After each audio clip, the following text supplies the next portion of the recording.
The forest had brought me back like it was dragging a dog by the leash. I dropped to the ground and screamed. A raw, broken scream that tore from the deepest pit in my chest. But the sound didn't echo. It was swallowed by the trees like forest didn't want anyone else to hear me. Maybe no one ever would. The tree loomed, silent and patient. The bark writhed subtly now, like something underneath it was shifting, breathing, watching, and then the whispers changed. For so long they had just murmured soft words I couldn't make out, faint as breath on a window pane. But now they formed. Actual sentences? Clear. Sharp. Stay. You belong here. Don't fight. Let go. I clamped my hands over my ears, shaking my head violently. Shut up, I muttered. Shut up. But the voices only laughed. Dozen tones, some childlike, some aged and cracking, others guttural and cruel. I turned and stumbled away from the clearing, too exhausted to run, too terrified to stop. I had no plan, no sense of direction, just the primal need to be anywhere else. But after maybe 15 minutes, I collapsed near a fallen log and curled. Against it, heart pounding, chest burning, I closed my eyes. For a moment, I imagined I was safe. Home, my cluttered little apartment, coffee brewing, the hum of the city outside my window. But the illusion broke fast. The air here stank of moss and rot. The silence was suffocating. And then I heard movement again. Not the forest itself this time. Footsteps. I bolted upright. From between the trees came the same hunched figure from before. The man. Pale. Ragged. But something was different. He wasn't crawling like an animal now. He stood upright, though his movements were twitchy, erratic. Like he'd forgotten how to be human. He stopped a few feet away from me, eyes gleaming in the red twilight. You're still here, he said. I nodded slowly. I tried to leave. It just keeps bringing you back. He finished my sentence with a hollow laugh. Yes, that's what it does. You looked thinner than before. Emptier, like something was draining him slowly. His lips were cracked, and a black residue clung to the corners of his mouth. I couldn't tell if it was blood or something else entirely. What is this place? I asked. He hesitated, as if debating whether to answer. Then he said, once a long time ago, this was just forest. Just trees and soil and quiet. But something fell here. Or maybe it woke up beneath the roots. It doesn't matter anymore. It changed the land, bent it, twisted it into a trap. He knelt beside me, his movements oddly graceful now. The forest is alive. It doesn't just grow, it hunts. Why? Yes, I asked. He tilted his head. You ever wonder why some people go missing in the woods and are never found? Some step in the wrong place, cross the wrong path. They end up here. His eyes flicked to the left, as if seeing something. That wasn't there. And once it has you, it doesn't let go. It keeps you spinning in its web until you're too broken to resist. I swallowed. My mouth was dry. Then how are you still here? How haven't you given up? He chuckled again, but there was no humor in it. Oh, I have. Many times. I have died in every way but one. He leaned closer. The forest doesn't just want to trap you. It wants you to feel fear, despair, hopelessness. It feeds on all of it. I shuddered. Then how do we escape? His face darkened. You know, that's the truth. I stared at him, throat tightening. But he paused, fingers digging into the soil. It has patterns, weaknesses, like all living things. It feeds on fear, but that also means fear is the only weapon we have. If you can master it, if you can face it, refuse to give in, sometimes, just sometimes, it loses its grip. My mind reeled. That's how I got away from the thing in the tree, I whispered. I told it I wasn't afraid, and it stopped. He nodded slowly. It's not easy. It knows your thoughts. It will show you your worst nightmares. It will wear your skin, speak with voices you trust. But if you hold on to who you are, if you don't give it what it wants... He didn't finish the thought. He stood up again and backed away. Where are you going? I called out. He looked back at me, eyes distant. You're stronger than I was. Maybe you'll make it. Wait, what's your name? He stopped. Doesn't matter, he said, and then vanished into the trees. I sat there for a long time, listening to the wind swirl through the branches. I didn't know if he was real, or if the forest had conjured him as a warning or a trick, but his words stuck with me. It feeds on fear. That meant I had to fight, not with weapons, not with tools, with will. I stood up. Somewhere deep in the trees, the whispers began again. But this time, I didn't run. I walked, not aimlessly now, not desperately. There was purpose in my stride, even if it was fragile, even if doubt lurked in every step. The stranger's words echoed in my head like a mantra I believed yet, if you don't give it what it wants. But what did it want? My fear? My soul? My sanity? The air grew colder the deeper I went, but I resisted the urge to hunch or shiver. I would not give it the satisfaction. Every time I heard a whisper, I kept my jaw clenched. Every shifting shadow was a test. I would pass each one, then I came to something new. A narrow path appeared where there had been none before, lined with stones that looked freshly placed, deliberate, too perfect for the randomness of nature. The path curved, descending slowly into a depression in the forest floor where fog curled lazily like breath from some vast, unseen beast. This was different. This felt like invitation. I almost turned back, but something about this place pulled at me, not just with fear, but curiosity. And maybe that was the only weapon I had left. If the forest fed on terror, maybe wonder could. Starve it. I stepped onto the path. As I descended, the fog thickened. My breath turned visible in the frigid air. I couldn't see the tops of the trees anymore. The forest had sealed itself shut behind me, and then silence. No wind, no rustling, no whispers, just quiet, until I reached the bottom. There was a glade here oval-shaped, bordered by ancient trees whose trunks were impossibly wide. At the center stood a mirror. No, not a mirror.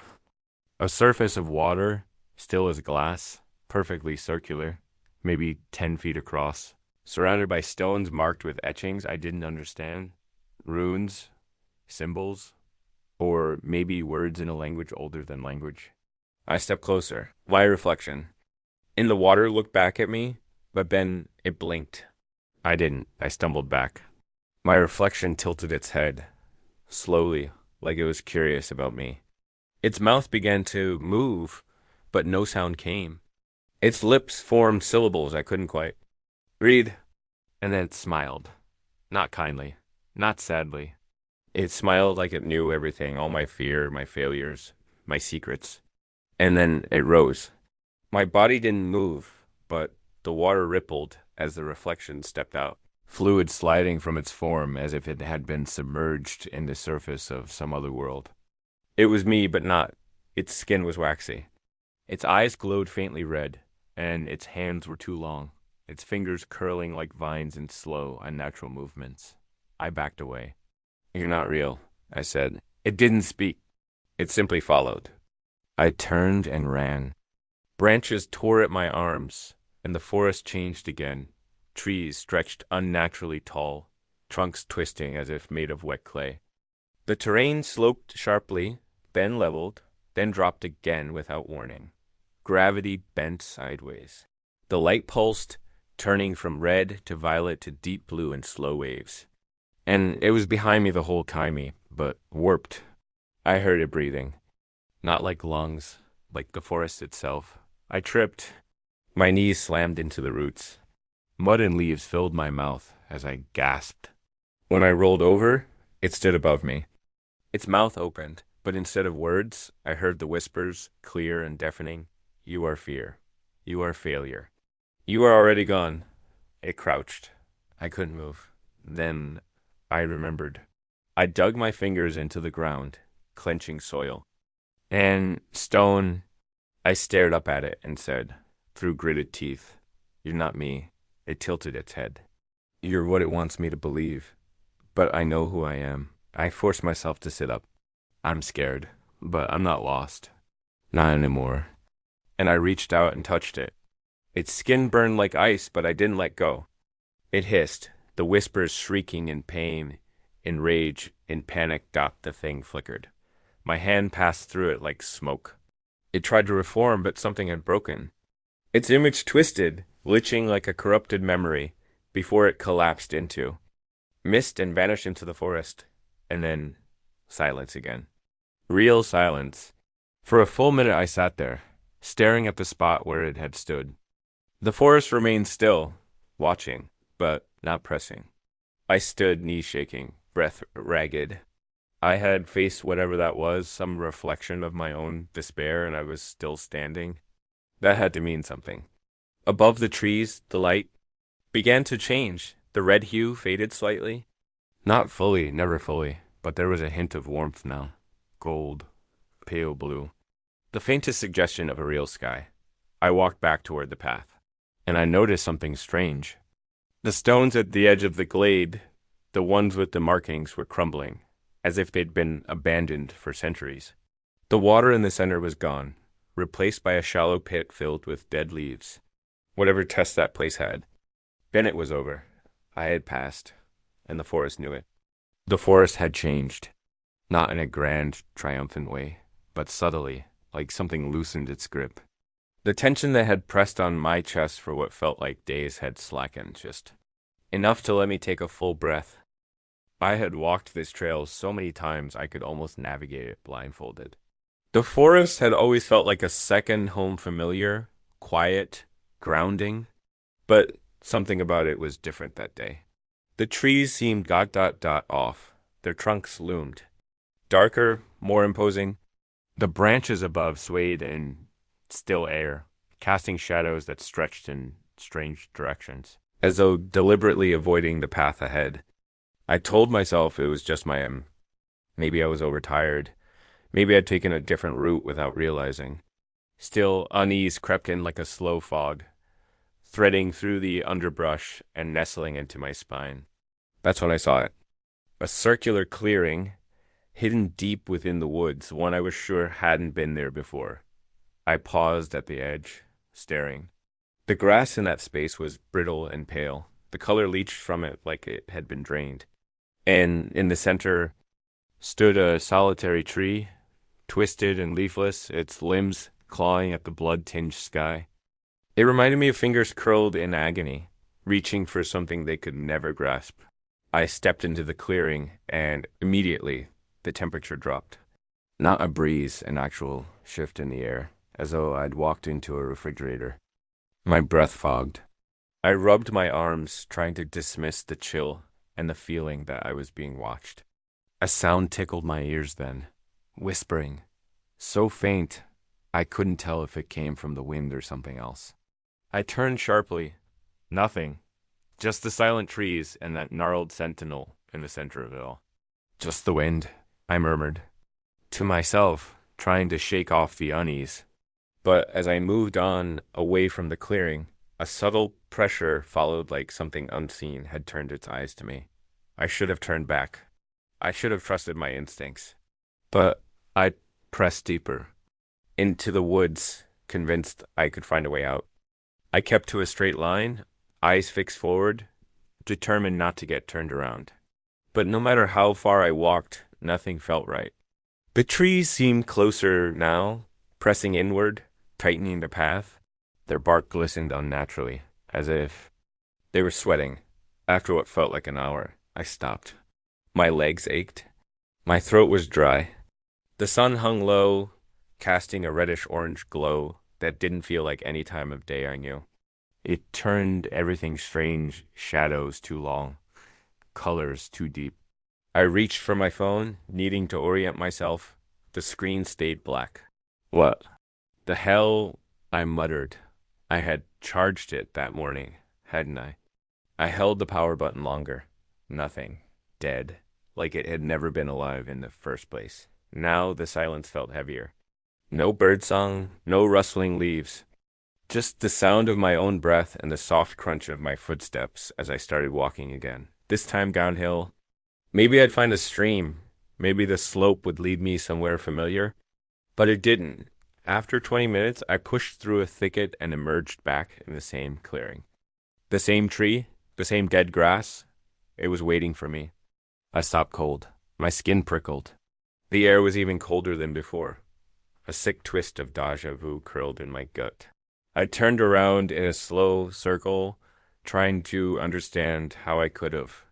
Looped back. There was no trail behind me, no broken branches, no signs I'd just come through. No way, I whispered. I must have taken a wrong turn. That had to be it. I set out again, this time in the opposite direction. I picked up a sharp rock and carved a mark into one of the trees as I passed. If I ended up here again, I'd know it wasn't just in my head. My pace quickened, my jaw tightened. I walked faster, ignoring the rising tension in my shoulders. The forest didn't want me here. I could feel it now.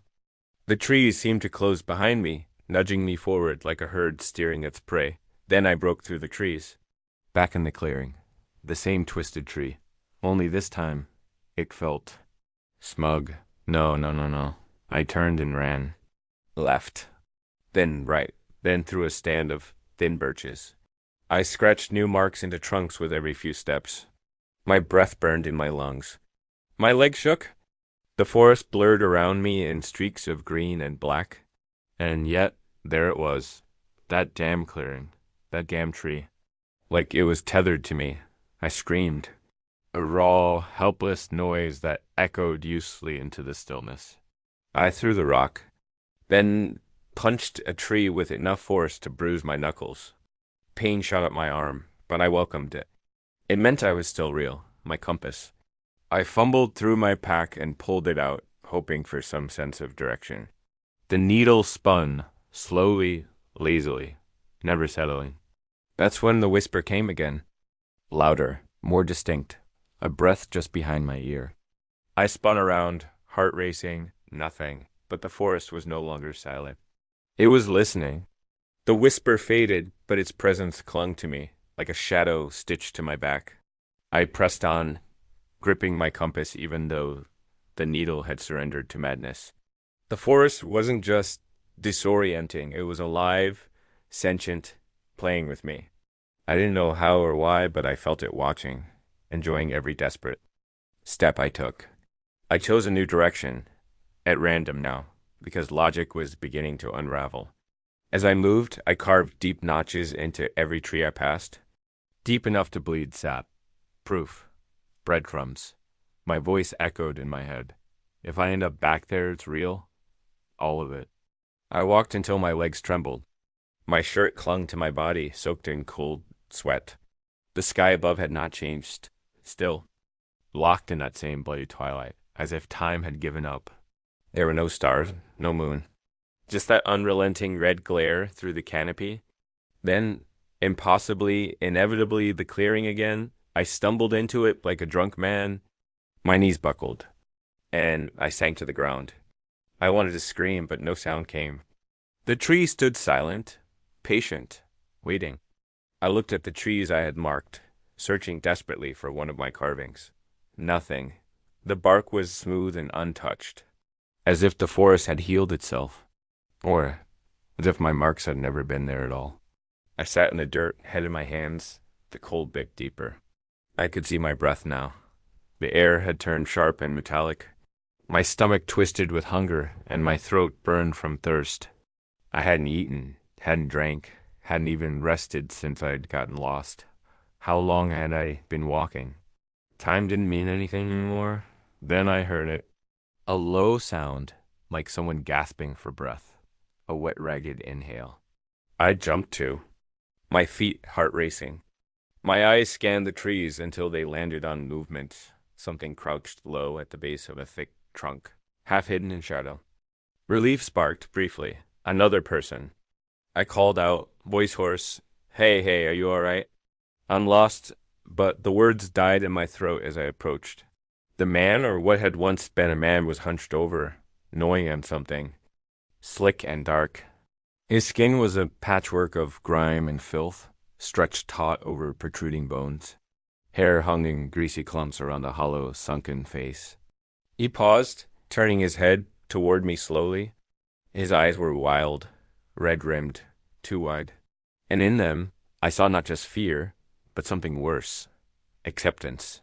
I took a shaky step forward. Please, I said. I need help. I can't get out. I keep ending up here.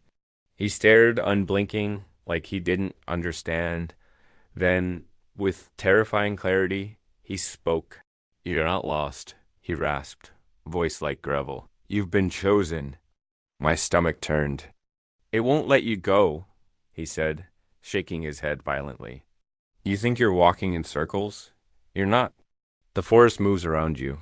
It watches. It waits. He reached out with a trembling, skeletal hand and grabbed my wrist.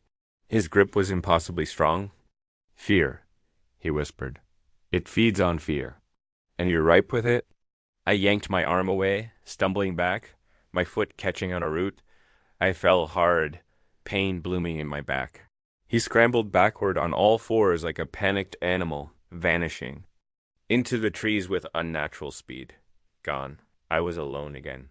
But his words echoed in my skull over and over. It won't let you go. It feeds on fear. I climbed to my feet, body shaking.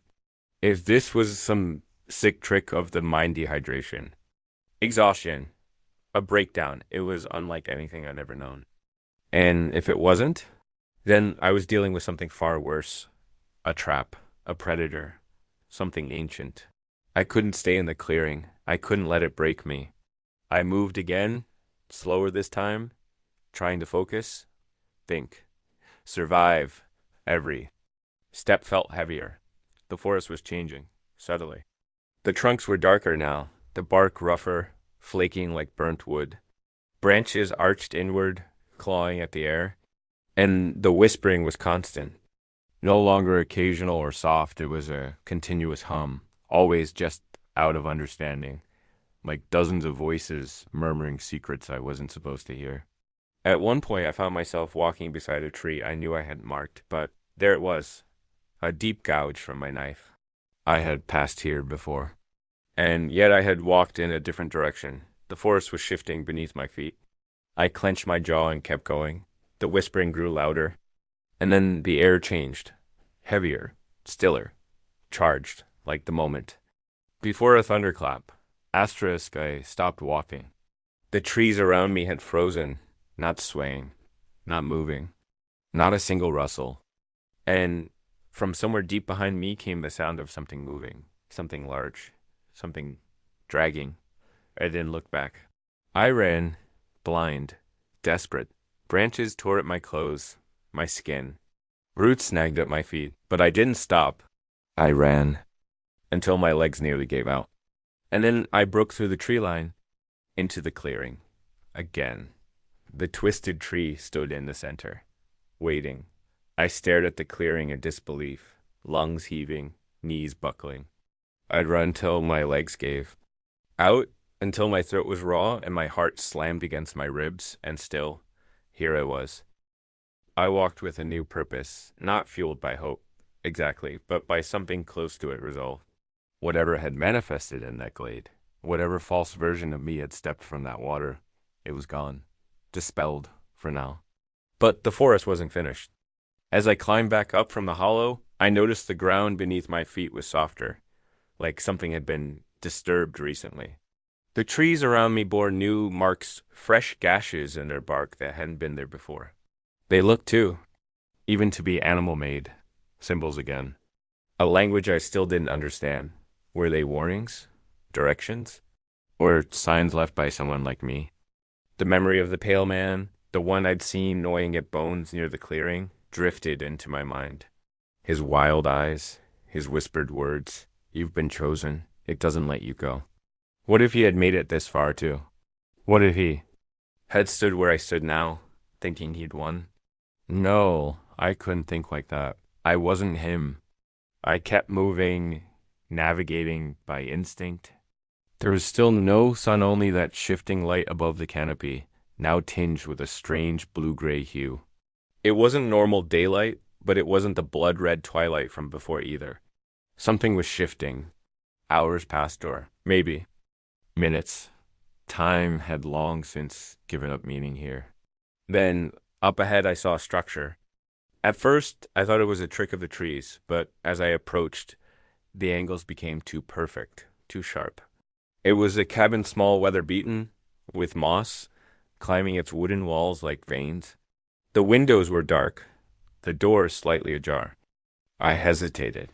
In any normal situation, finding shelter would be a godsend. But here, in this cursed loop, in this living forest, every mercy felt like bait. Still, I was tired. I hadn't slept in what felt like days. My limbs trembled with each step. I pushed open the door. The interior was dim, lit only by the gray light filtering through the dust-caked windows. There was a table, a fireplace with cold ashes, a single chair, and a journal. It lay open on the table, its pages yellowed with age. I approached slowly, heart pounding, and read the first line scrawled across the top in shaky handwriting. If you're reading this, then you're still alive. That's the only good news. My hands trembled as I turned the page. The forest doesn't want to kill you. Not at first. It wants to break you. And it's patient. Every person ends up in that clearing eventually. That damn tree is like a heart beating for the forest. You've probably seen it already. If you've made it this far, you've survived the first loop. But there are more. The breath caught my throat. Each time you resist, the forest adapts. It shows you more, harder fears, deeper mirrors of yourself. I don't know how many loops there are. I've made it through 3, I think. The final page was torn halfway down, ink smeared as if the writer had collapsed mid-sentence. If you find the gate, don't hesitate. Don't look back. Don't. That was it. No signature. No date. Just those words and the heavy silence that settled around me like a thick blanket. I dropped the journal. My skin crawled. So this was only the beginning. I wasn't out. Not yet. There was more to face. Suddenly, the door slammed shut behind me. I turned, heart hammering, but saw no one. Then the light outside vanished. Total darkness felt unnatural and immediate, like someone had thrown a heavy black sheet over the world. Even the windows disappeared into pitch. I couldn't see my hand in front of my face. I wasn't alone. A breath, not mine. I froze. And then whispers right next to my ear. You think you've passed, but you've only paused. This is the next level. The cabin groaned, the walls expanding and creaking, like ribs straining to contain a heartbeat too large. I bolted toward the door, fumbling in the dark. The handle twisted on its own hot and then ice cold before giving way. I burst outside and stumbled into the forest. But it wasn't the same forest. The trees were taller now, thinner, their trunks moved subtly, breathing in slow, synchronized rhythms. The air crackled with static. There was no color here, just blacks and grays and faint pulses of violet light in the distance. Like stars winking through thick fog. I didn't know where I was anymore. This wasn't the forest I'd entered, and it wasn't the place I'd just escaped. It was beneath that, a layer deeper, a layer darker. The journal had called them loops, each one harder than the last, each one closer to the core. I kept walking. A sound followed me. Not footsteps, something heavier, something dragging. And always the whispers, mocking, warning, beckoning. Ahead, the forest opened again, and there it was, not the clearing. Something worse. A circle of mirrors, each taller than me, arranged like sentinels. 12 of them. Each reflecting a version of me. One was crying, one was laughing manically. One was covered in blood. One stood perfectly still, head tilted, grinning. One was missing its eyes. The 12th mirror was blank. Waiting, I stepped forward. I stood at the edge of the circle, heart pounding so hard I could hear it echo in my skull. 12 mirrors. 11 versions of me, twisted in different ways, some pathetic, some monstrous, all wrong. And one blank, waiting. I took a slow step forward, drawn to it against every instinct I had left. My breath fogged the air, though I no longer felt cold. The ground beneath the mirrors was a strange, dark soil that shimmered like obsidian. As I moved closer, the reflections in the other mirrors began to change, shifting, glitching, twitching like corrupted video feeds. The version of me that was crying stopped suddenly, lifting its face with wide, furious eyes. The one that was laughing stilled, smile hardening into a snarl. The blood-covered one reached a hand toward the glass, pressing bloodied fingers against it. They were all watching me now, all at once. And still, the 12th mirror showed nothing. I stepped into the center of the circle. A sudden wind howled through the forest. Though the trees didn't move, the air felt thick, humming with anticipation. The moment my foot touched the space between the mirrors, every one of the reflections moved. Not like a reflection, like they were stepping out. Each one leaned forward, pressed against the glass from the inside. Hands, faces, teeth, their eyes locked onto mine. Expressions twisted in pain, anger, hunger. And then they began to speak, not with mouths, but in my head all at once. You ran. You lied. You're weak. You let them die. You failed. You never belonged. You're a fraud. You're nothing. I dropped to my knees, clutching my head, the voices louder than anything I'd heard in the forest so far. They weren't whispering anymore. They were screaming. I tried to close my eyes, tried to shut it all out, but one voice cut through, clearer than the rest. My own voice. Calm, measured. You know what they want? They feed on the parts of you you've buried. So dig them up. My hands fell away from my face. I stood. Each mirror version of me froze. The screaming stopped. I looked around slowly, turning in a full circle to face every version of myself. The crying one. The one with blood on there. Hands. The eyeless one. The version laughing with that hateful grin. Yeah, I whispered. I've been all of you. They watched, unmoving. I've lied. I've hurt people. I've made mistakes I can't undo.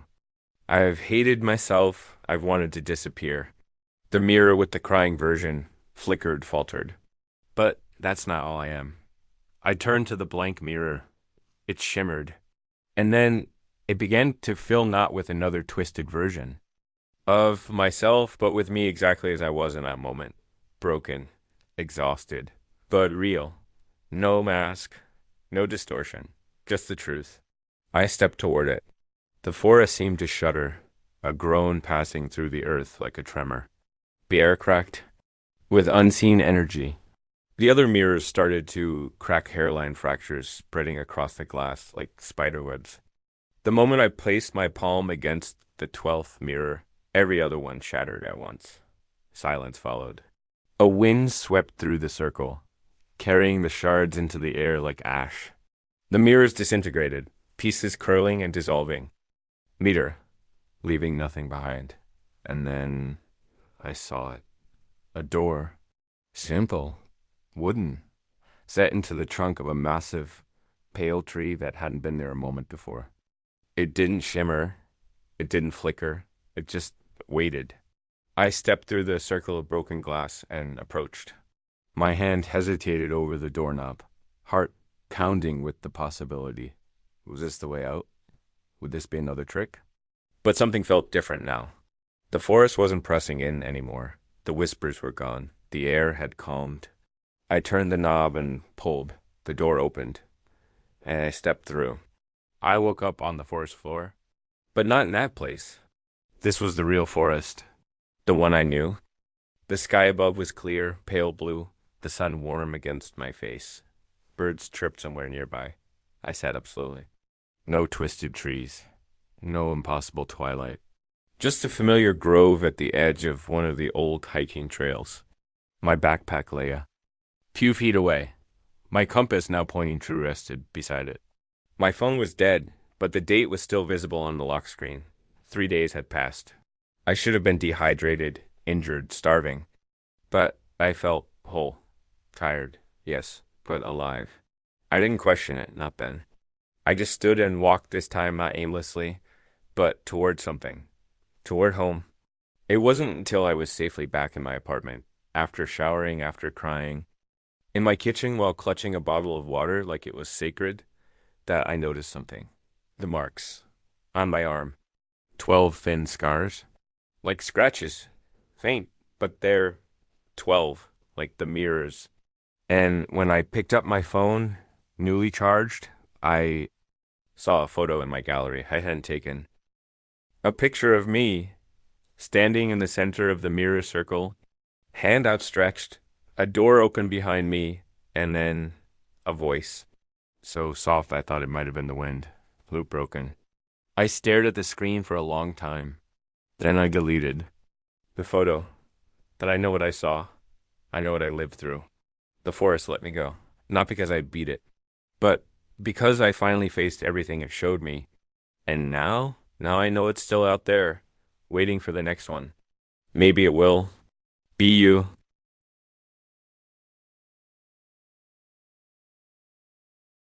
When we first moved in, the house gave off a kind of stillness that felt intentional. Peaceful. Yes, but too peaceful. As though the walls were holding their breath, listening. For the first few weeks, nothing happened. Just the hum of settling beams, the usual grunts of aging pipes, the occasional creak in the dead of night. I told myself the place was just getting used to us, as if a house could recognize its new inhabitants. Then I started hearing the footsteps. They were faint at first, soft, measured thuds drifting up from the basement late at night. I tried to brush them off. Houses this old make noises. That's what I told myself. But I noticed the pattern. The sounds weren't random or sporadic. They had rhythm, a slow pace, like someone walking in deliberate circles beneath my feet. I had to tell my wife. She had already been uneasy about buying an old place out in the woods. I didn't want to add fuel to her anxiety. Still, I avoided the basement at night. When she left for a week-long work conference, the footsteps grew bolder. That first night alone, I couldn't sleep. I lay in bed, straining to hear. Around 2 a.m., the noises started. Not creaks or groans pacing, back and forth. Then it stopped. Silence. Then something else. A sharp, irregular tapping, like fingernails on wood. Tap, tap. I grabbed a flashlight, telling myself I was being ridiculous. I went down to the basement with my breath held tight in my chest. I expected nothing. Maybe mice, maybe loose pipes. What I found wasn't in any blueprint we'd seen. A far wall of the basement was lined with boxes old, untouched. I started moving them aside, desperate to prove there was nothing strange going on. That's when I saw it, a door. It was small, narrow, almost child-sized, old wood, warped and graying. Dust blanketed the frame, cobwebs choking the handle. It didn't match anything else in the house. It looked older, as if it had been there, long before the rest of the foundation had been poured. I stared at it, heart hammering. I didn't want to open it. Everything in me screamed don't, but I'm not the kind of man who leaves questions unanswered. That's what I told myself. Anyway, I reached for the handle. It was ice cold and resisted slightly, like it didn't want to turn. But it did. With a low, painful groan, the door creaked open. Behind it was a staircase. It spiraled down into blackness, carved from stone. The air that rushed up hit me like a fist cold, wet, and rotten, like the breath of something dead. But still breathing. I should have shut the door right then. Instead, I raised my flashlight and stepped inside. The staircase was narrow and ancient, the stone slick with moisture. My flashlight flickered, but held. The deeper I descended, the more it felt like the walls were pressing in. My ears popped, like I was descending into a pressure zone. The air grew colder with every step. I had gone down far more steps than should have fit beneath the house. The space didn't make sense. It stretched far below the foundation, far beyond anything that should have existed on our property. Eventually, I reached the bottom. The room I entered was enormous, easily the size of a gymnasium, despite being buried deep underground. The walls were damp and riddled with patches of dark green mold. The ceiling sagged, dripping slowly into puddles along the cracked floor. And everywhere, mirrors. Dozens of them, maybe hundreds. All broken. Some leaned against the walls, others lay shattered across the floor like the remnants of a violent outburst. Long, jagged shards jutted from frames like sharp, rotted teeth. My flashlight beam caught in them, bouncing wild reflections across the room. I stepped forward slowly, glass crunching under my boots.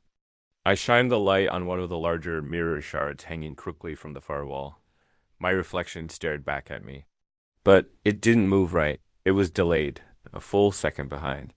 When I raised my arm, it lifted its own heartbeat. Later, when I tilted my head, it did the same, but slower, as if it had to think about it. Then I noticed something worse. Its eyes weren't mine. They were sunken, darkened, almost bruised, and they were watching me with something colder than recognition. I took a step back, pulse pounding. That's when I saw another reflection, not mine. A tall figure standing behind me. I spun around, flashlight aimed directly at the space. Behind me, nothing. Just the mirror-strewn room and my own ragged breathing. But when I turned back, the figure was gone.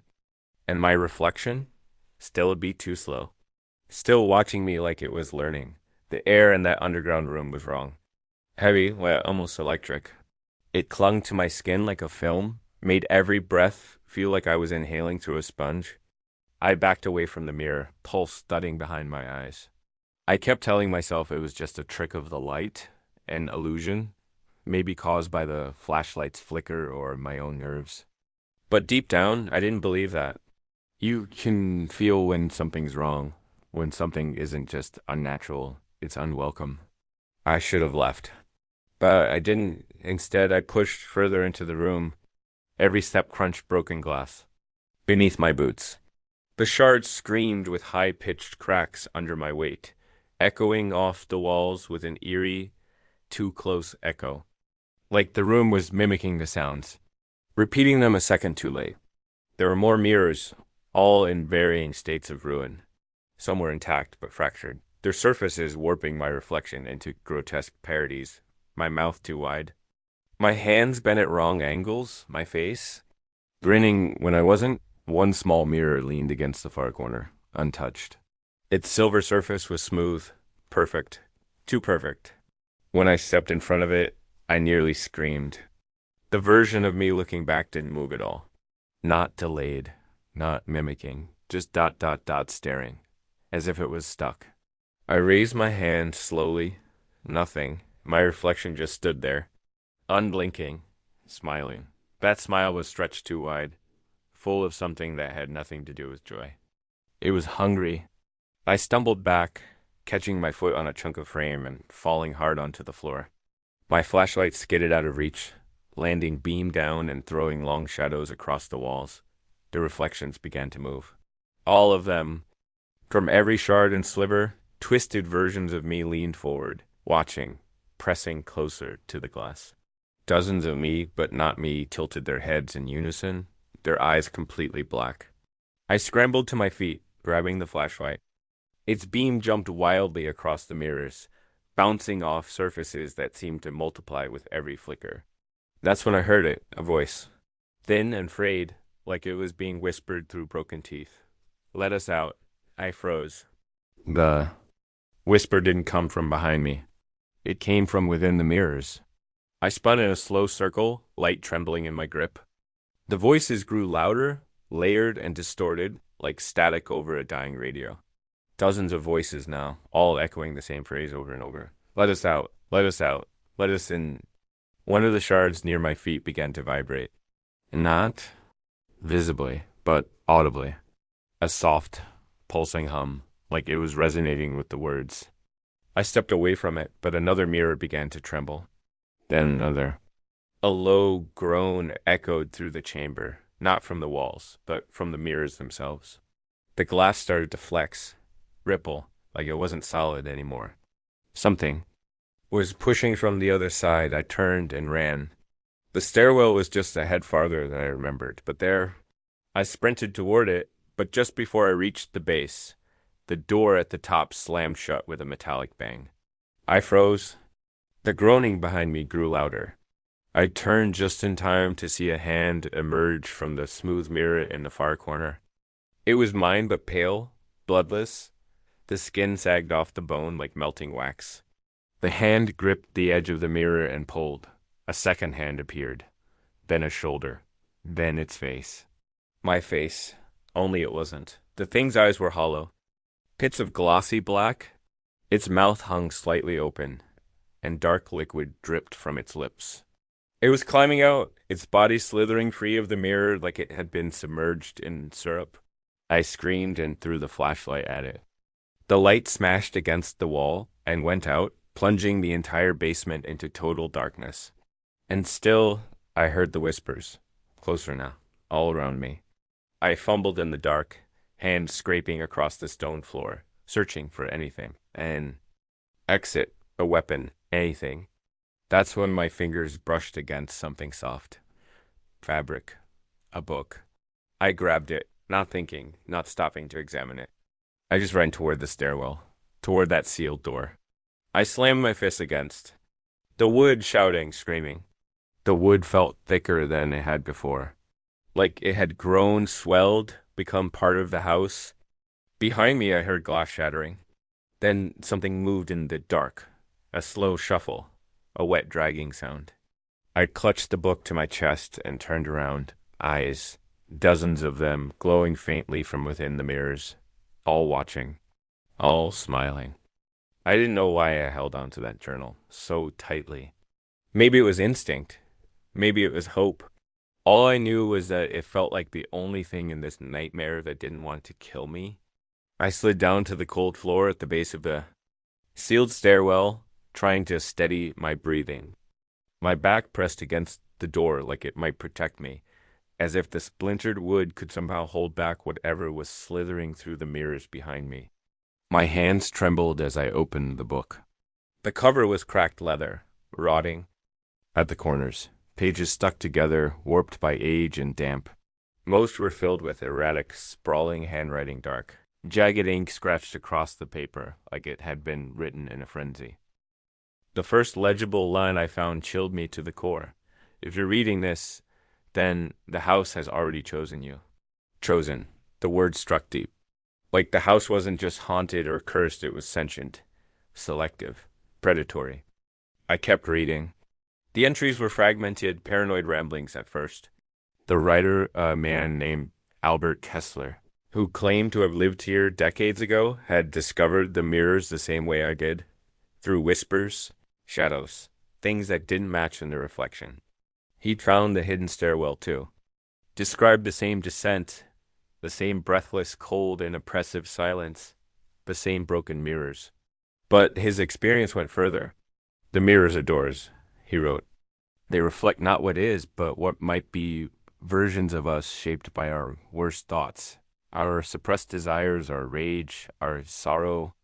You stare long enough, they become more than reflections. They become real. My breath caught in my throat.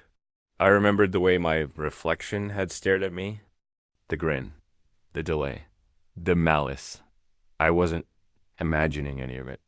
Albert continued, detailing how he'd tried to smash the mirrors, how they'd always come back. That even when he thought he'd destroyed them all, they reappeared overnight. New ones, bigger, hungrier. One of them came through. He scrawled in a panicked, almost unreadable hand. It wore my face. It lived in my skin. My wife didn't notice the difference at first, but then she stopped smiling. Then she stopped sleeping. And then ... she vanished. The next pages were stained with something dark. Dried blood? Ink? I didn't want to know. Another passage jumped out at me. Don't let them see you bleed. Don't let them hear your name. It never looked too long. I swallowed hard. In the silence of the basement, the only sound was my own breath and the occasional, almost imperceptible creak of glass settling. But I could feel the presence of the reflections, watching, waiting, testing the limits of their prison. I kept reading.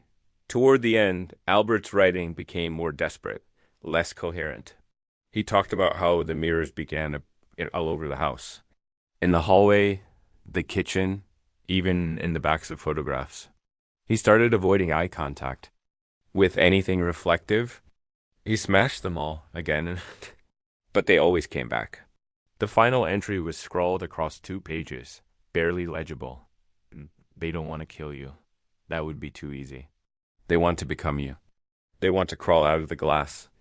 and take everything you are, and if they succeed, the real you disappears forever. If you still have a choice, burn the house, seal the basement, destroy the glass, and above all else, never trust the face in the mirror. That was it. No goodbye, no name. Just madness scribbled across parchment. I shut the book and pressed it to my chest, trying not to cry. And that's when I realized the basement wasn't silent anymore. A soft, rhythmic tapping had started behind me. Tap, tap. I turned. Slowly, every nerve in my body screaming at me to not look. But I had to. The mirrors were alive again. The surface of the largest one was rippling like water in a breeze. And just beyond it, I could see shaped figures pressing forward, distorted by the glass like they were submerged in some reflective liquid. One of them stepped forward. Me again, but not the same as before. This one didn't grin. It wept. Black tears streamed from its hollow eyes, and its mouth was stretched open in a silent scream. It pressed its palms against the inside of the mirror, mouthing something I couldn't hear. It looked terrified. It looked like me. Like the real me trapped inside. And suddenly, I wasn't sure which side of the mirror I was on anymore. Was I watching myself from the wrong side? Was that version of me begging to get out? Or worse, begging me not to come in? I backed away, breath quickening. My mind felt unmoored, slipping between reality and nightmare. I couldn't trust anything. Not the mirrors, not my eyes. Maybe not even the journal. The tapping grew louder. Now it was everywhere. Tap, tap, tap, then whispers again. Thousands of voices, all in unison, all whispering one word over and over, like a mantra. Switch. I ran.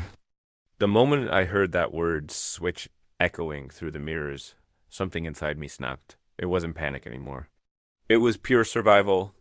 I bolted from the center of the mirror room, clutching the journal against my chest, like a shield. The staircase door was still shut behind me, but I didn't care. I had to try. I slammed my fist against it, screaming, kicking, clawing at the frame. It didn't budge. Behind me, the tapping grew into a cacophony. It was no longer confined to one mirror. The entire room had become a drumbeat of synchronized knock-knocking. Like 100 reflections were pounding at once, pounding to get out. And then the lights in the mirrors began to dim. Not my flashlight, the mirrors themselves. One by one, the broken shards began to darken, like the reflections were retreating, hiding or preparing. I turned back to the door and watched in horrified silence as the room transformed. One of the mirror shards, one I hadn't noticed before, was whole, completely unbroken, round, like an antique vanity mirror, with a gold frame carved into twisting vines. It began to glow faintly, illuminating the dust in the air with a cold blue hue. And there, in the center, I saw myself again. But this time, he wasn't mimicking me. He was moving independently, calmly adjusting his shirt sleeves, smoothing his hair, staring directly into my eyes with an expression I can only describe as confidence. No, certainty. He raised his hand and held it against the inside of the glass. I didn't move. My hand stayed at my side. He smiled, a gentle, knowing smile that made my stomach churn, and slowly mouthed the word again. Switch. Something behind me creaked. I turned nothing. But when I looked back at the mirror, the man inside was gone. I froze. And then, behind me, a whisper closer than ever brushed past my ear like a breeze. You already did. I spun, flashlight raised like a weapon, and found myself face to face with me. Not the calm one from the mirror. Not the weeping version I saw earlier. This one was laughing. His head cocked to the side, smile splitting his face like a mask. His eyes were entirely black voids where humanity should have been. He stepped toward me, barefoot, skin pale, and waxy, like a doll left too long in the attic. I stumbled backward, crashing into one of the jagged mirror shards. The glass bit into my shoulder, tearing fabric and skin. I cried out and pressed the wound, but something was wrong. There was no blood. Just static, and fizzing white static, like a broken TV screen. I looked down at my arm. My skin rippled, briefly, Like it wasn't made of flesh at all, just a reflection of it. No, no, no, no. I turned back toward the stairwell door and threw myself at it again. But the wood was different now. Smoother, seamless. There was no handle, no frame, just a blank wall of stone. I wasn't in the same place anymore. I was on the other side. Let me out. I screamed. I slammed the flashlight against the wall until the plastic cracked and the light went out completely. The darkness was absolute, except for the mirrors. They still glowed softly, and now they didn't show me. They showed him. He was in my house. I watched helpless as he stepped out of the basement into the hallway upstairs, brushing dust off his clothes, humming a tune I didn't recognize. He moved naturally perfectly. No one would ever guess he wasn't me. He passed by the hallway mirror, and for a brief moment our eyes met. Even through the glass, he could see me. He winked, then walked away. I slammed my fists into the mirror over and over again, screaming until my throat was raw. But nothing cracked. Nothing yielded. I was just another trapped image now, another echo in the hall of lost selves, and I wasn't alone. Behind me, the mirror fragments began to flicker with other faces, men, women, children, some crying, some clawing, some grinning like my double head. All of them trapped, all of them watching. One leaned close to the surface beside me, eyes wide with madness. "How long has it been?" she whispered. "How long have I been in here? What day is it? What century?" I backed away. Another man reached toward me through his mirror, screaming soundlessly.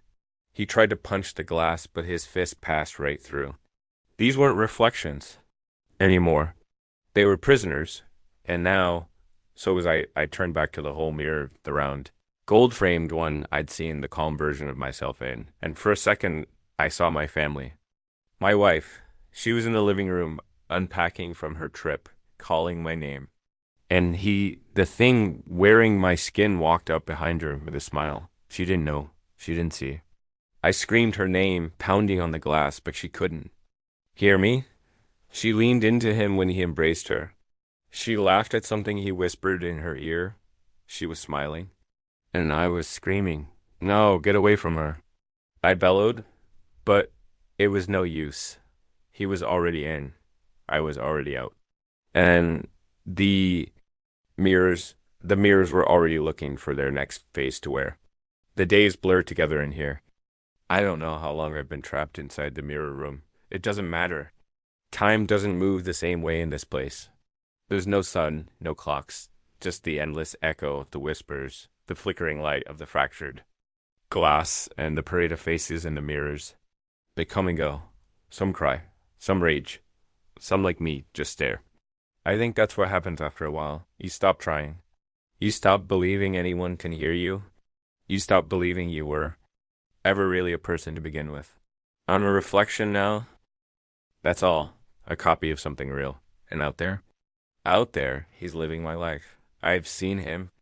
Every mirror in this place shows him from a different angle cooking breakfast. Driving my car, sleeping in my bed beside my wife. He does. Everything the way I would, down to the smallest detail. At first, I thought he was just mimicking me. But now, I realize he's better. He's more confident, more charming, more alive. He is not pretending to be me. He's becoming me. But something's off. I can feel it, see it in the way his eyes linger too long on the hallway mirror. How he flinches when the TV catches. His reflection. He's afraid. Not of getting caught, no. He's afraid of me, because the barrier isn't perfect. The cracks are starting to show, and I'm learning how to push back. It started with the lights. When I really focused, I could make the bulbs in the mirror images flicker. The kitchen light, the porch lamp. My reflection on the other side started to notice. His eyes would twitch toward the source. He'd pause mid-step, suddenly unsure. The first time it happened, I saw him mutter to himself. He thought it was the wiring. He doesn't know I'm testing the boundaries. But he will, one night. I managed to fog the bathroom mirror. Just for a second. The glass misted over in the real world, even though the room wasn't hot. My reflection stood frozen, staring into it, his eyes wide. I scratched a single word onto the fog with my finger from this side. Thief, he recoiled. Knocked over. A bottle. Ran out of the room like a child afraid of the dark. Good. He should be afraid, because I'm not alone in here. The others, the ones who came before, are teaching me. They've been here longer. Some of them for decades. Maybe centuries, each of them lost to a reflection, just like I was. But over time, they learned things. Learned how to reach through the veil. Whisper into the real world. Influence. We can't leave on our own, not yet, but we can still fight. And soon, we'll have help, because he's making mistakes. He's slipping.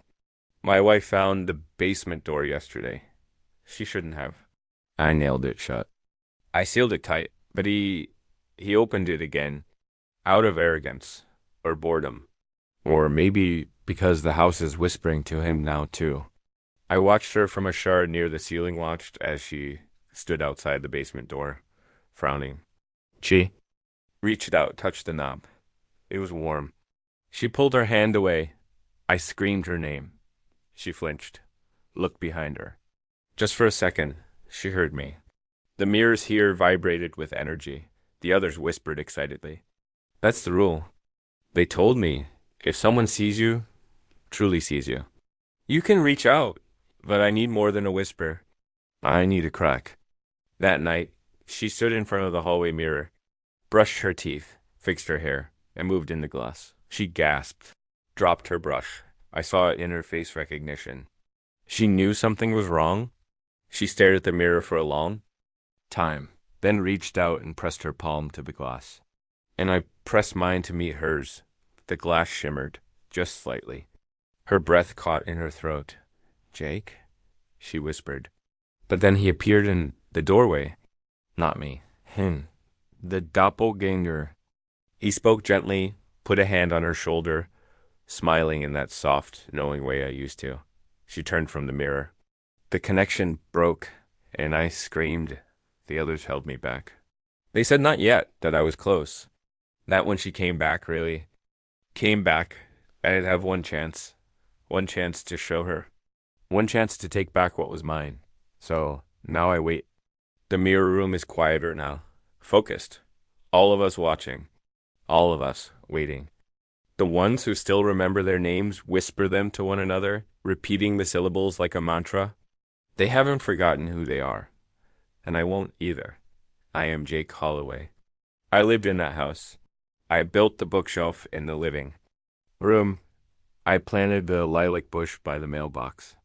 I taught my dog to shake with his left paw. I made blueberry pancakes every Saturday for my wife, even though I hated blueberries. That life was mine. And I'm taking it back soon. The house is silent. Too silent. I can feel it pulsing now, every inch of its frame buzzing like a tuning fork struck by some invisible hand. The others in the mirror realm have gone quiet, too. Watching, waiting. We all sense it. Tonight is the night. She's coming back. My wife. She's alone. He made sure of it. Sent the dog to the kennel. Claimed he needed space. But I can tell from the stiffness in her posture. The way she avoids her own reflection that she doesn't trust him anymore. She's been catching the differences. The subtle changes he couldn't replicate.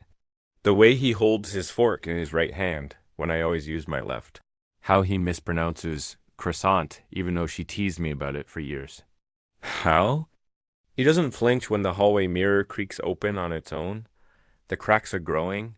I can feel her doubt. Tonight, she goes back into the basement. I don't know why. Maybe it's curiosity. Maybe it's instinct. Maybe the house twisted.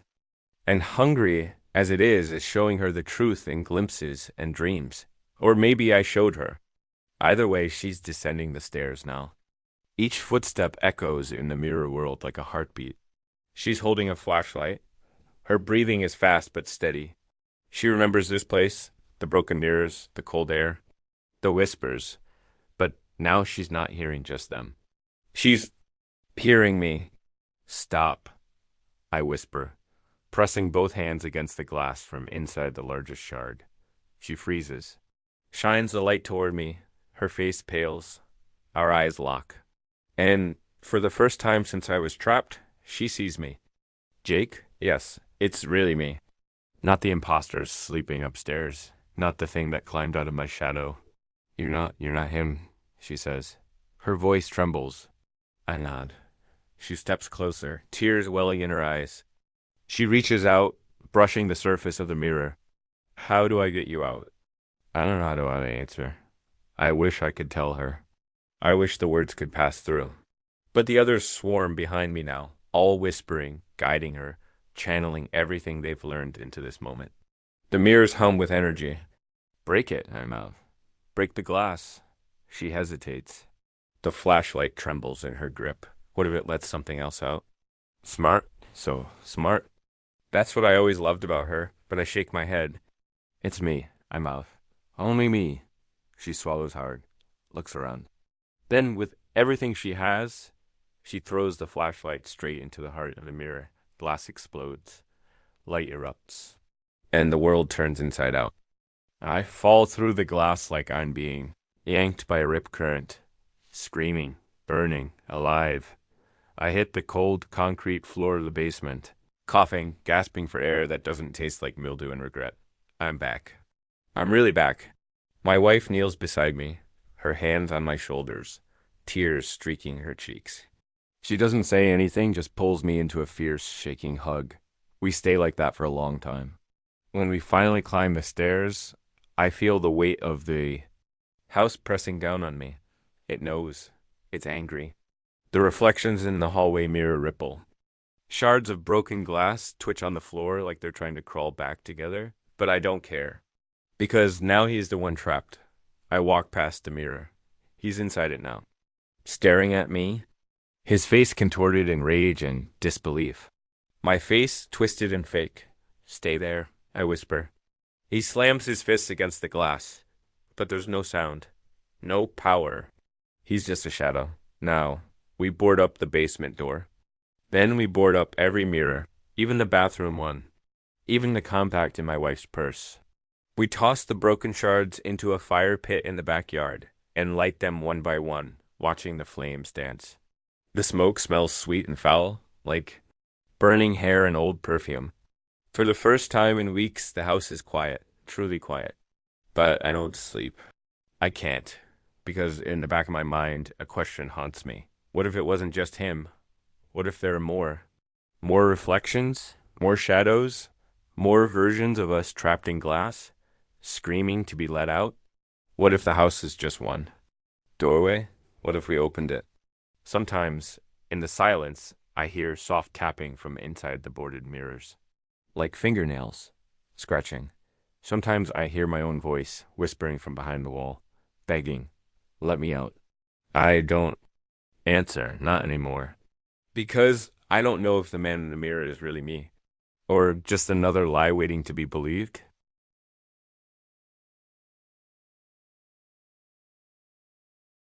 The dive began like any other. I was an hour deep, floating in a crystalline expanse of turquoise water. The ocean stretched endlessly around me, too calm, too quiet. Sunlight filtered faintly from above, golden shafts illuminating particles. Suspended in the blue, everything seemed normal until I looked at my compass. It was spinning wildly, not just drifting, but rotating like a broken clock, twitching and shifting as if confused. I tapped it a few times. Nothing changed. A slow unease crept into my gut. This wasn't a tech malfunction, something was interfering with it. I glanced around, trying to reorient myself, but the longer I stayed still, the more it felt like the water around me was expanding, swallowing the horizon in all directions. Like I had slipped out of the real world. Then I saw it. Far beneath me, almost imperceptible at first, was a flicker, a flash of light bouncing off something metallic. At this depth, that shouldn't have been possible. I hesitated, considering whether to surface and report the anomaly. But something pulled at me curiosity, or maybe something darker. I adjusted my gear and began to descend. The deeper I went, the colder it grew. A cold that wasn't just physical, it clung to my skin like oil, worming into my bones. The usual play of sunlight above had long vanished. My flashlight pierced the gloom, but even that beam felt feeble against the dense darkness below. Then I saw an outline forming in the shadows. Stone, structure, streets. I froze in place, heart pounding in my chest. There, carved into the ocean floor, like a fossilized memory, was a town. Not a reef-grown ruin or a scattered shipwreck, but a town perfectly preserved. Cobblestone streets stretched between 2- and 3-story buildings. Rusted street lamps, lined walkways, and decaying market stalls still stood as if waiting for merchants who would never return. I shouldn't have gone any further. Every instinct in me screamed to turn back, but I couldn't. Slowly, cautiously, I descended into the square at the town center. It was eerily intact. No coral, no fish, no signs of marine life. Just a dead silence, broken only by the hiss of my breathing through the regulator. The buildings were weathered but whole. Some still had glass in their windows. Others had doors barely hanging on rusted hinges. I hovered just above the main plaza. The quiet was maddening. As I shone my flashlight around, I caught sight of something that made me suck in a sharp breath movement. A flicker in a nearby window, something shifting just out of view.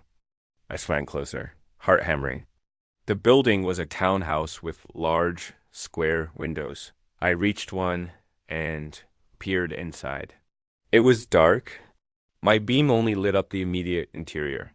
A table, a few floating papers, a shattered picture frame. Then I saw something in the glass, my reflection, but it wasn't right. My face was pale, drained of all color. My eyes were wide and hollow, too dark, and my mouth was curled into a slow, unnatural grin. I blinked.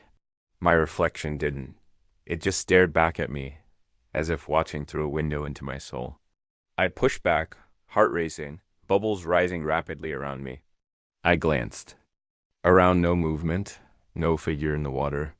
Just that reflection burned into my memory. This isn't real, I whispered to myself. Just pressure, a hallucination.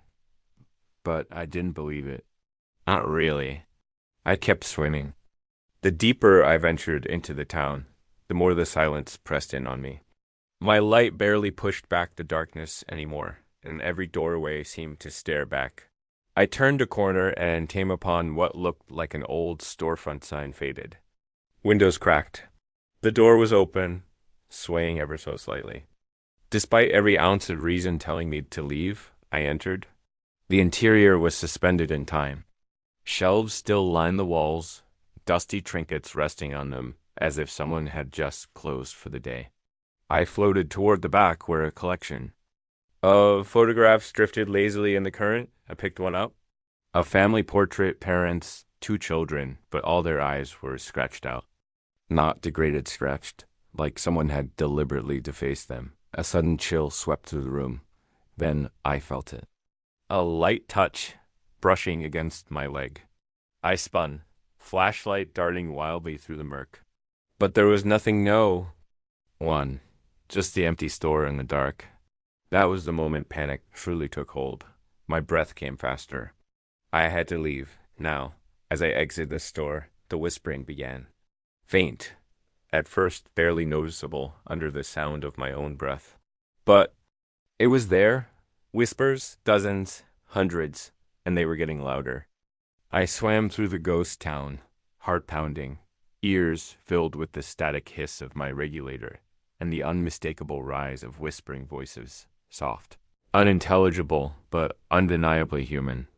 The sound echoed from the stone walls, slipping through alleyways and curling around broken lamp posts. I couldn't understand the words, but their urgency, their pleading tone, chilled me more than the freezing water ever could. The streets twisted and turned like a maze, every corner revealing more of the impossible underwater city. Cracked statues, long forgotten, lined the walkway.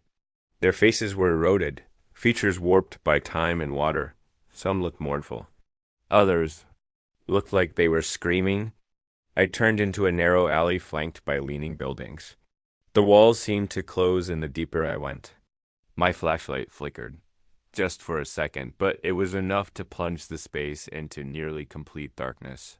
When the beam returned, something darted across the far end of the alley. I froze. There was no mistaking it this time. That was movement. I waited, heart hammering, eyes wide. Nothing. Just the sway of water and the decaying remnants of whatever this place had once been. Despite the fear clawing at my chest, I couldn't stop. I needed to understand what this place was, why it was here, why no one had found it.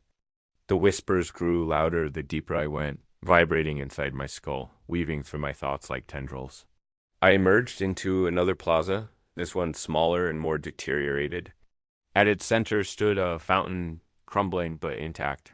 Moss clung to its base, waving in the current like long strands of hair. Something glittered beneath the moss. Curious, I swam down and brushed it aside. Beneath the grime was a brass plaque, tarnished but still legible. The Forgotten of Eloria. The name meant nothing to me. I had studied nautical charts, researched. Sunken cities, and this one had never come up. A town this intact, this real, should have made international news. Yet here it sat, lost in silence, buried beneath the sea. Near the base of the fountain, I spotted a small, half-rotted journal wedged into a crack in the stone. Against my better judgment, I pulled it out. Its pages were waterlogged and delicate, but I could still make out pieces of the writing. We thought the pact would protect us. But the sea, it took everything. We sealed ourselves in. The tide cannot drown what is already dead. The shadows whisper, always whisper. They want more. They are hungry. The last page simply read, "Do not look into the glass. If you see yourself, it's already too late."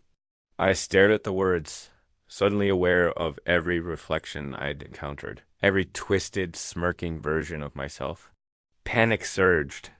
I dropped the journal and turned, intending to swim back the way I came, but the path had changed. The alley I'd entered through was gone, replaced by a wall of collapsed stone. The town had shifted, rearranged itself, like a living organism reshaping its insides. I tried another path. It led me through what appeared to be a submerged church. The stained glass windows were shattered, their colorful shards resting in piles on the silt-covered floor. A rusted bell swayed high above, its chain severed. Rows of pews sat eerily aligned, and at the altar stood a statue, arms outstretched. Head bowed. At first, it looked like a saint or an angel, but as I drew closer, the details twisted. The face was smooth, no features. Just a blank slate where eyes and mouth should have been. Behind it, a massive mirror stood cracked and leaning. Against the wall, I froze. The journal's warning echoed in my head, "Do not look into the glass." But my light caught the surface before I could look away, and I saw myself again. Only it wasn't me. The reflection blinked slowly, then smiled that same twisted grin I'd seen before. This time, it moved, raising its hand as if to wave, except I hadn't lifted mine. A low, vibrating hum filled the water. I backed away slowly. The reflection's grin widened impossibly. Suddenly, behind the mirror, a dark shape shifted. The glass splintered further, a spiderweb of cracks racing outward. Then a hand skeletal, pale, clawed slammed into the back of the mirror. I bolted. I swam as fast as I could, the pews and stone columns blurring past me. The whispers were now screams, garbled voices pleading, shrieking, laughing. Some even called my name. The town was shifting again. The street I emerged onto was unfamiliar, lined with open doorways and gaping windows that seemed to pulse with movement. Shadows flitted between the buildings, too fast for me to follow. I tried to orient myself, but I was lost. Then I heard it behind me, the rhythmic sound of water being displaced. Something swimming? No, not swimming. Gliding. I didn't look back. Every instinct screamed at me to escape, to rise, to surface. But I couldn't find open water, just walls, alleys, buildings. The town was a cage, and it was tightening around me. I ducked into a side passage, barely wide enough for my gear. The stone scraped along my tank and shoulders. I could feel the creature just behind me, now its presence like a cold hand pressed against the back of my neck. The passage opened suddenly into a library, or what had once been one. Waterlogged books floated between the shelves. One drifted past my mask. The title had been worn away, but scrawled across the cover in black ink were the words, "You should not be here." That's when I realized the town wasn't just forgotten. It was waiting, and I had disturbed its slumber. I didn't stop to question how the passage had led me into a library. It shouldn't have existed down here, not in a town that no map acknowledged, not in a place the sea had supposedly claimed long ago, but logic had already started unraveling. This place didn't obey the laws of nature. The floating books shifted like jellyfish through the gloom, their pages fluttering slowly, ink smearing in tendrils. I pushed past one and swam toward the nearest doorway, my only goal now to find a way any way back to the surface. That's when I heard it again, a low murmur just over my shoulder. I spun. Nothing. No, not nothing. In the far corner of the room, a figure floated. It looked like a person, human in shape, but it hovered too still, its limbs too stiff. My flashlight quivered in my grip, and its beam landed on the thing's face. It was a diving mask, just like mine. My stomach dropped. I drifted closer. The suit was old, older than any modern gear. Tangled with seaweed and barnacles, the wetsuit was faded and torn in places. But what truly sent ice through my veins was the diver's face, because it wasn't there. Behind the cracked glass of the mask, there was only darkness.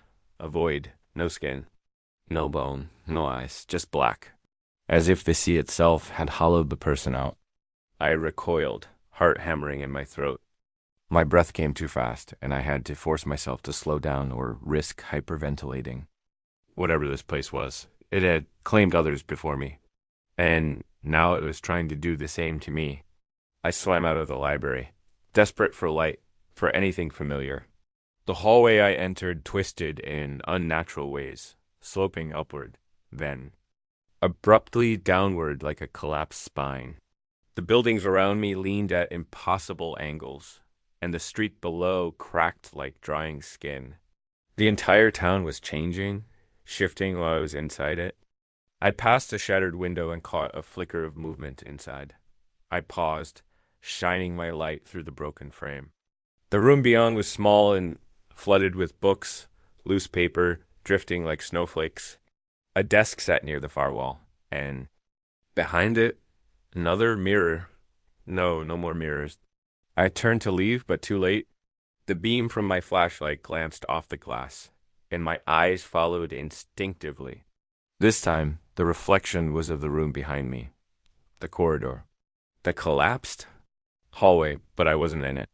The reflection showed the corridor as it should have been, intact, straight, ordinary. And standing in the hallway, staring directly into the mirror, was me. Or it looked like me. It wore my suit, my mask, but its stance was all wrong. Too still, too stiff. I moved backward. The reflection didn't. It kept staring. Then, slowly, it raised a hand and tapped once on the glass. Tink. I felt it in my ears. A sharp pressure that rippled through the water. Tink, tink, tink. 3 taps, like a summons. Or a knock at a door. I couldn't move. I was frozen in place, watching. As the figure in the mirror, my mirror twin, grinned behind its mask. The skin around its mouth split open wider than a human jaw should stretch. Black water leaked from its lips. Then it stepped forward, into the room, out of the mirror. I turned and bolted. I didn't care where I was going, I just needed distance. Between myself and that thing. My legs kicked hard, lungs burning, muscles straining. Behind me, I could hear it swimming, following, always just out of sight.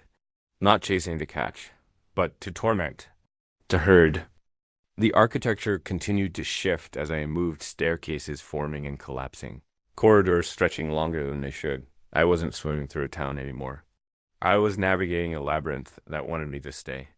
And it was getting harder to resist. I began hearing things, not whispers this time. These were voices, familiar ones, my own voice. My mother's, my brother's, friends, lovers, every voice I'd ever trusted. all repeating the same sentence in perfect unison. Come deeper. I clamped my hands over my ears, but it didn't help. The voices weren't around me. They were inside me. One corridor led into what might have once been a museum or a town hall. Murals lined the stone walls, barely visible beneath the algae and silt. But as I passed them, the grime peeled away, revealing the painted scenes beneath. And that's when I saw the truth. This place, this Illyria, had once been a thriving city. The murals showed it in its glory. Tall buildings, people dancing. In the streets, children playing near the fountains.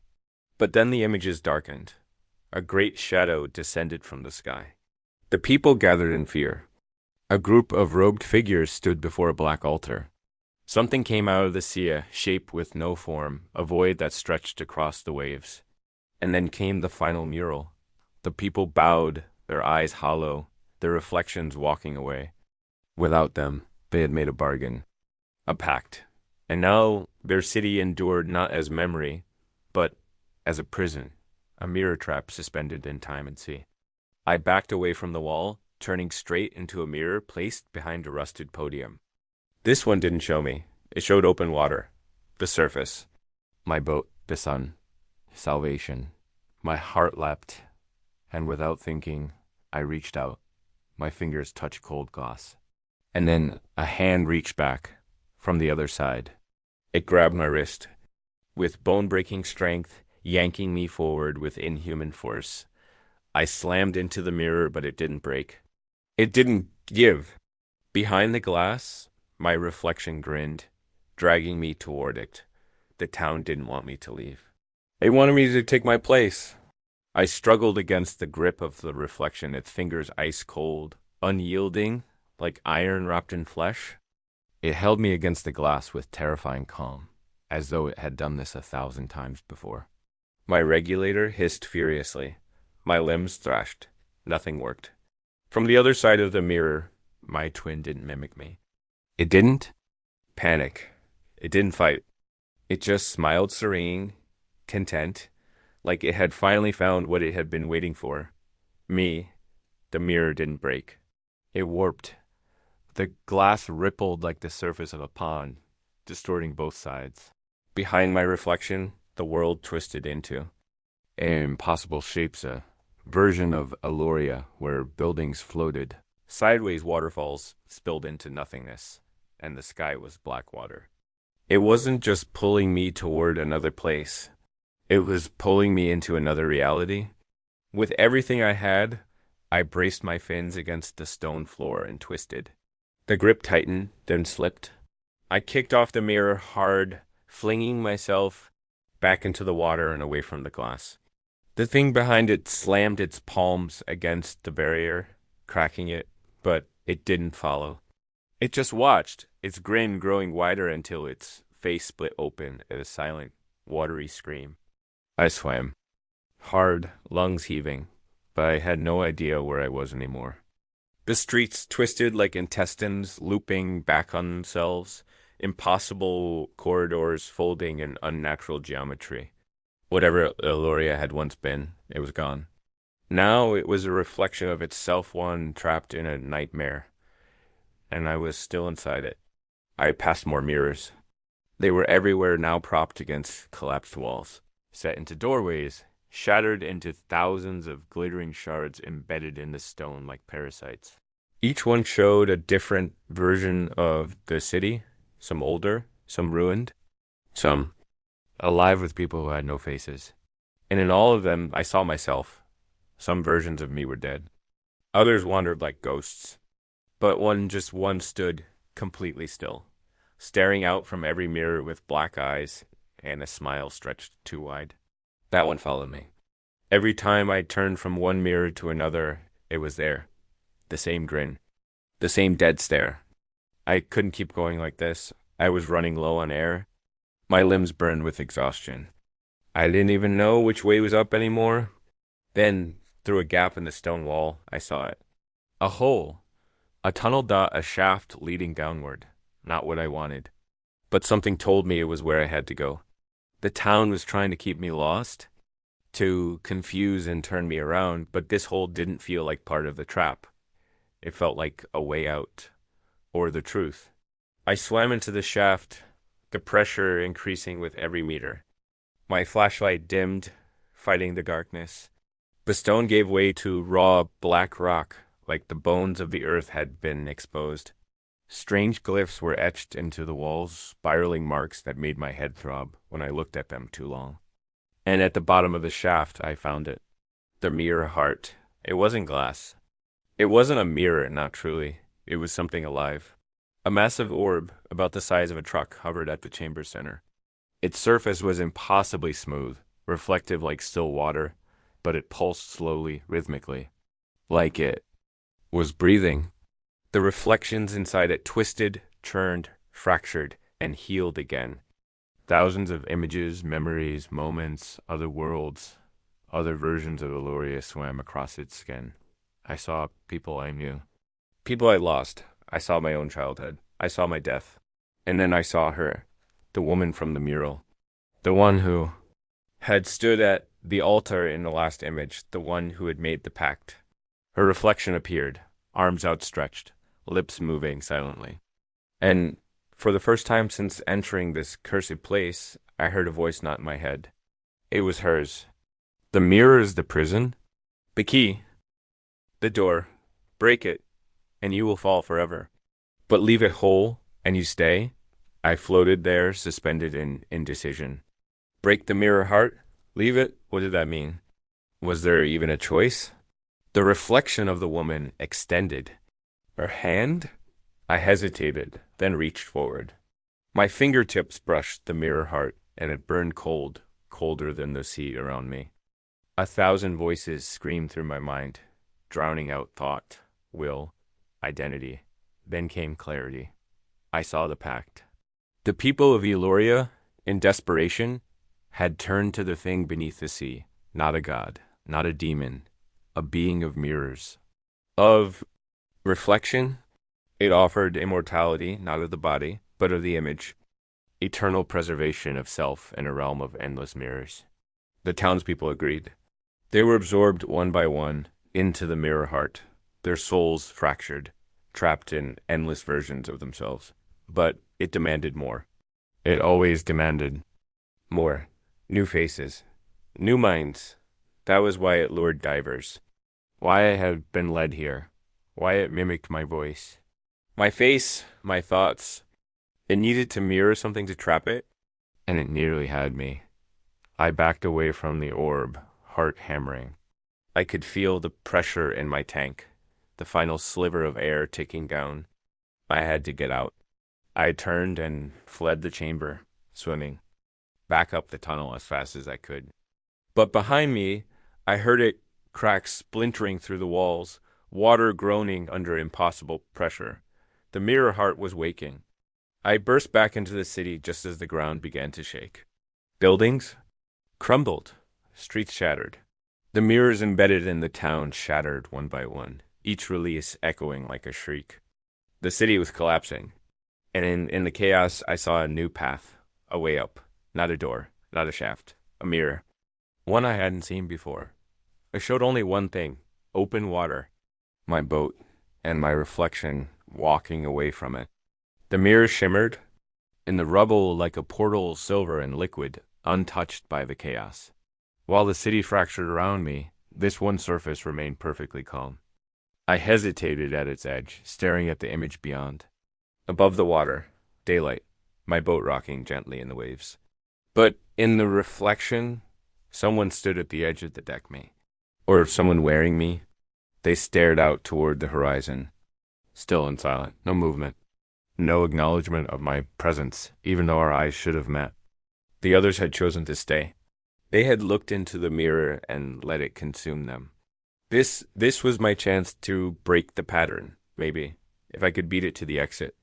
I turned away for one last look at Eloria. The town was disintegrating. Fast now-stone archways toppling, floating buildings, folding into the deep like crumpled paper. The mirrors that lined the walls, doorways, and floors exploded in bursts of blinding silver, releasing warped fragments of people's souls, maybe who. had been trapped there. They didn't scream, they didn't cry. They simply faded into the dark, untethered. Behind me, I heard the sound of something crawling. I turned. The reflection was coming. It didn't swim. It slithered, half in the water, half part of it. Its limbs moved like puppet strings under water jerky, fast, wrong. And its face, my face, twisted, empty, a copy that had been remade one too many times, starting to decay around the edges. Its mouth was locked in a too-wide grin, and its mask was cracked, water leaking into its hollow skull. But its eyes, my eyes were alive with hunger. It didn't want to stop me. It wanted to replace me. I turned and swam for the mirror. Fast, hard. The image of the surface grew closer, brighter. But the thing behind me moved faster, dragging. Its broken limbs through the water like they weighed nothing.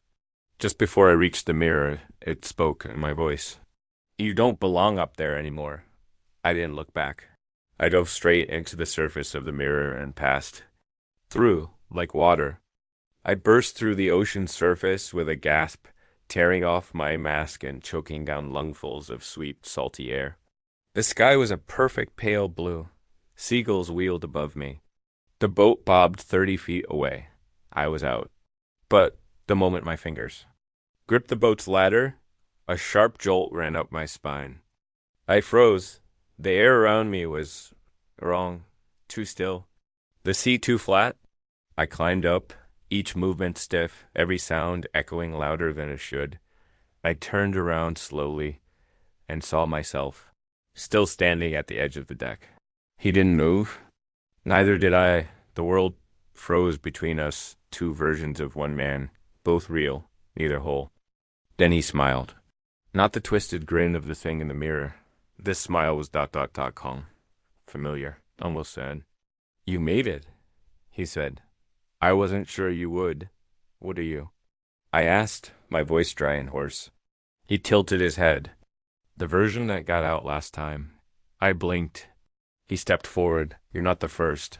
We're not the first. Every time someone makes it through, they leave something behind.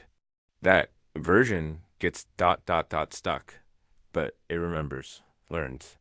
Wait, my mind reeled. He continued, you escaped? That means you're real now. I'm not. Then he touched his chest, and I saw it. His skin slightly transparent, just a little, just enough to see the sea through him. I've been waiting for you to come back, he said. To take the place I left behind. Now I can go. He began to fade, like mist at sunrise. A part of me wanted to reach for him, to stop him, make him explain. But some part deeper down already understood. This was the cost. The mirror didn't let anyone out whole. It traded pieces. One version of you returned. Another stayed. The more that escaped, the more reflections the mirror heart owned. A bargain, made and endlessly repaid. He vanished with the next breath of wind, leaving the deck empty. I stood there, dripping and silent, trying to feel the sun on my face. But I couldn't. The warmth didn't reach me. I looked down at my reflection. In the water, it didn't look back. It just floated there waiting. Later that night, when I finally reached shore, I tried to convince myself it had all been a hallucination. Nitrogen narcosis. A freak dive gone wrong. Decompression sickness. I told the dive authorities I had gotten lost, disoriented. That I hallucinated a town and came up before I passed out. They didn't press too hard. They never do when the diver comes back alone. But I knew the truth, and it followed me in windows, in puddles, in screens. Every reflective surface showed a slight delay, a moment's hesitation, as if my reflection was thinking before mimicking, as if it wasn't just a trick of light anymore. It was watching, waiting. One night I stood before my bathroom mirror and stared long and hard. I blinked. It didn't. It smiled. I haven't slept since. I still hear the voices too. Not whispers anymore. Clear words. One of us must always watch. I think a mirror brought something out with me. Not a copy. Not a person. A thread. And it's still connected to something down there, to Eloria, to the mirror heart, to all the others who never made it out. Because sometimes when I look long enough, I still see it. The city beneath the sea, and it sees me. I tried to move on. I really did. Sold the boat, stopped diving, left the coast, even changed my name for a time, but none of it helped. The mirror was always with me, not the one in my pocket or hanging in a hallway, but the one behind my eyes, the one that knew what I'd seen, what I'd become. It wasn't until a year later that I broke down and returned to the archives, not the local Coast Guard files. Those were scrubbed clean. I mean the real archives, old journals, salvaged dive logs, forgotten records of explorers who went too deep or too far and came back. Wrong. And I found them. Others. Scattered. Over decades, maybe centuries, stories of ghost towns beneath the sea. Of air pockets at impossible depths. Of divers who heard voices calling them by name from inside their heads. Some survived, but none remained unchanged. One described a cathedral of water, where mirrors opened like doors. Another swore he saw his own corpse floating toward him at 80 meters. And 1 year before I was born wrote this. It knows us by reflection. It learns by looking. But it never forgets. Once it's seen you, it keeps you. His name was Captain Elias Ward, the man from the mural. That's when I understood the truth. This wasn't a one-time event. It wasn't just a cursed city or a forgotten cult. It was a mechanism, a system, an engine that operated through memory. Reflection, replication. The mirror heart wasn't just a relic. It was alive and growing. I began to track the others, those who'd written about their experience but were still alive. A woman in Sweden who hadn't used a mirror in 20 years. A former Navy diver who went completely off-grid and now lived in an underground bunker. A Brazilian salvager who had gone blind on purpose. They all described the same thing. It watches through your reflection. It remembers more than you do. One day it'll call you back. And they were all waiting. Like I was, for what exactly? They didn't know. But the feeling was always the same. That something was shifting. That something was building. A mirror doesn't just show you who you are. It records you, piece by piece, over time. Every time you look, and eventually the copy is more complete than the original. 3 months ago, I got the call. The deep sea station near the Mariana Shelf had gone dark. No signals, no telemetry, just silence. Then a blurry sonar image appeared in a research paper a week later, a strange structure, old but intact, almost familiar, like spires, domes, like Eloria. But in a new location, it had moved, or it had grown. I booked passage the next day. Now I sit here, alone on a dive vessel, in the middle of the ocean, suit on, tanks ready, staring down into black water that stretches thousands of meters deep. Somewhere below, the mirror waits. Not the same one I escaped, but its offspring. Another shard of the whole, another lure. I don't know if I'm going down to destroy it or become part of it, but I have to go, not just for me. For the rest of us to understand it, to see if it can be stopped, or if it's already too late. They say the last thing you see before drowning is your own reflection on the underside of the surface. I wonder now maybe that's not just a trick of the light. Maybe it's the mirror coming to claim you. Time. 617 depth. 923 meters. Visibility. 0 current. Still no sign of Eloria yet. But the water is too calm, like it's holding its breath. And my instruments are acting strange. Compass spinning. Sonar blank. The deeper I go, the more it feels like I'm not in water anymore. I've started seeing things again. Shapes in the dark. Familiar ones. There's a mirror ahead, cracked, floating without support, framed in coral. I know better than to touch it, but it's reflecting something that isn't here. It's me, but older. And behind my reflection, I see the city. They found the dive vessel 3 days later, adrift, Empty. The log recorder had been erased, save for a single corrupted image recovered from a damaged camera. A diver, suspended in the dark, reaching toward something unseen, and in the visor of the diver's helmet a reflection, smiling. Too wide. Too human. Too wrong.